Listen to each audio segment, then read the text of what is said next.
Hey guys, आज हम लोग पढ़ेंगे द हिंदू एडिटोरियल से कुछ वोकैब्स जो कि आपके जितने भी कॉम्पिटिटिव एग्जाम्स हैं, bank, SSC, UPSC, state banks, इन सब के लिए बहुत जरूरी है। It is nothing just 5 minute quick revision, you must take 5 minutes. Okay, तो आज संडे है, आज टेलीग्राम पे ज्यादा से ज्यादा क्विज होंगे, आप लोग आज ज्वाइन रखिएगा।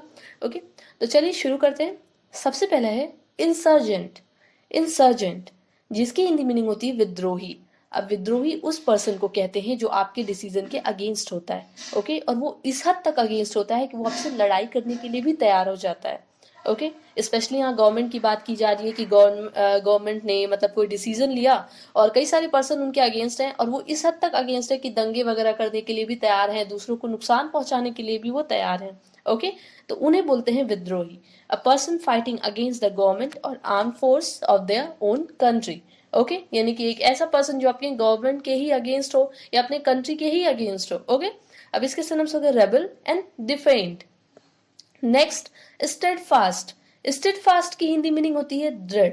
ओके, दृढ़ यानी कि कोई काम मन लगा के करना, इतनी ज्यादा उसमें अपना एफर्ट डालना, उसमें आप एक होता है ना अपने आप को झोंक दो, ये वाला होता है। जब आप गवर्नमेंट एग्जाम की तैयारी कर रहे हो, चाहे वो कोई भी है, बैंक है, एसएससी है, यूपीएससी है, स्टेट बैंक है, तो आप करते क्या हो, पूरा मन लगा के उसमें अपने आप को पूरा झोंक देते हो, एकदम दृढ़ निश्चित होके एकदम बढ़िया से बस प्रिपरेशन की तरफ फोकस करते हो।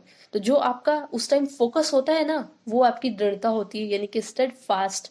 Okay, not changing in your attitude और एम्स, यानी कि ऐसी भी चीज जो आपके एम्स की तरफ ले जाए और आपके एटीट्यूड में, एम्स में कोई भी चेंजेस ना आए, बस आप दृढ़ता के साथ, या कोई आपने डिसीजन ही लिया है तो आप उस पर अड़े हुए हो कि नहीं ये सही है तो सही है।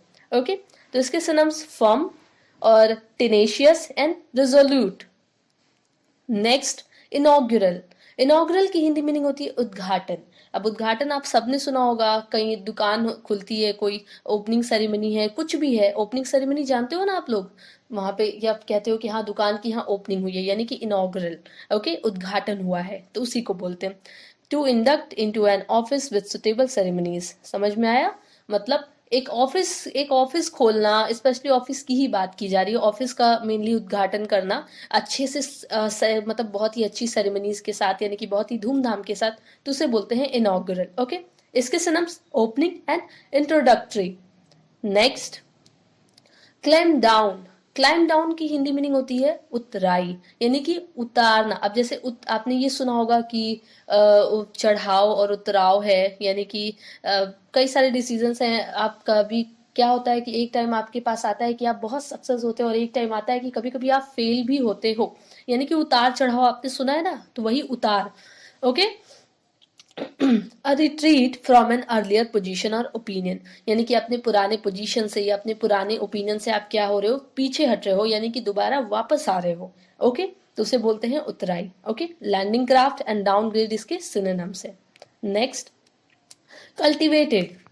इसका मतलब आप सब लोग जानते होंगे खेती। ओके, लेकिन इसका एक और मतलब होता है शिक्षित। जो शिक्षित होता है, पढ़ा लिखा इंसान होता है, उसे भी कल्टिवेटेड ही कहते हैं। Okay, well educated with good manner, यानी कि वो अच्छा एजुकेटेड है, प्रॉपर मैनर के साथ, उसके पास अच्छी मैनर भी है, यानी कि मैनर मतलब आप लोग जानते हो, व्यवहार उसका अच्छा है, नेचर उसका अच्छा है। ओके, यही चीज है। तो वेल इन्फॉर्म्ड, जिसको अच्छे से जानकारी हो, कल्चर्ड हो, जो काफी कुछ समझे अपने कल्चर के बारे में और स्पेशली पढ़ा लिखा भी हो। ओके, और लिटरेट, तो ये क्या कहलाता है, कल्टिवेटेड, शिक्षित व्यक्ति। Okay, next, purge.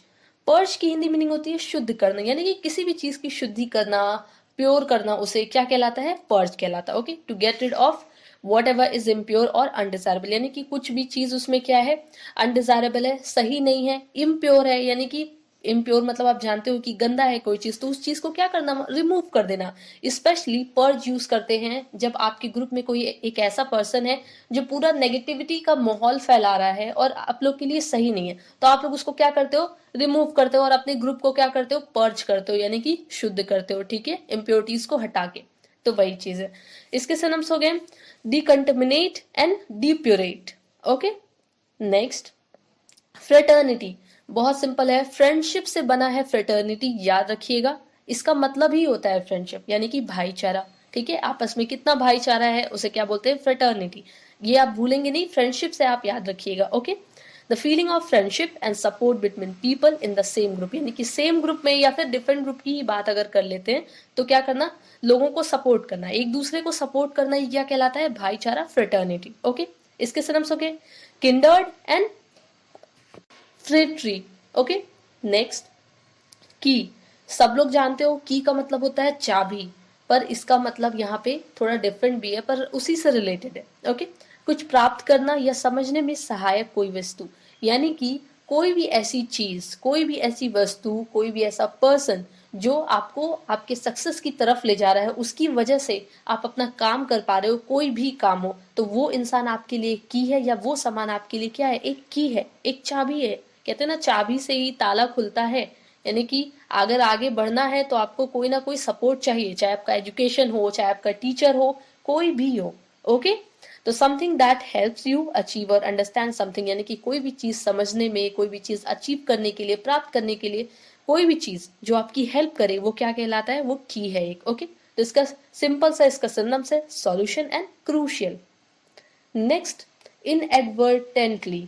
ओके, इसकी हिंदी मीनिंग होती है अनजाने में, यानी कि कोई भी काम जब आप जानबूझ के नहीं करते हो, अनजाने में हो जाता है आपसे, स्पेशली वर्ड ये है अनजाने में। ठीक है, अनजाने, तो that you do without realising what you are doing, यानी कि आपने कुछ भी कर दिया और आपको रियलाइज नहीं हो कि अरे यार मैंने ये क्या कर दिया, यानी कि अनजाने में आपसे हो गया, तो वही चीज है इनएडवर्टेंटली। ओके, अब इसके सिनोनिम्स हो गए कैजुअली एंड अनइंटेंशनली। ओके, यानी कि आपका इंटेंशन ना हो उस चीज में। नेक्स्ट एंड लास्ट आपका एक फ्रेजल वर्ब है अराउंड द क्लॉक, यानी कि घड़ी के चारों ओर। अब घड़ी के चारों ओर क्या, सुइयां घूमती रहती है, घूमती रहती है, लगातार घूमती रहती है, बस ऐसे ही आप लर्न कर लीजिए क्या है, कंटिन्यूअस। कोई भी चीज कंटिन्यूअस होके आप करते रहो विदाउट स्टॉपिंग, बस आप करते रहो करते रहो। ओके, जैसे आप प्रिपरेशन करते हो एग्जाम की, तो आप क्या करते हो, लगातार करते रहते हो करते रहते हो जब तक आपका एग्जाम क्लियर नहीं हो जाता, बस यहाँ पे वही चीज है। ओके, तो ये सारे आज के वो कैप्स थे। Thank you.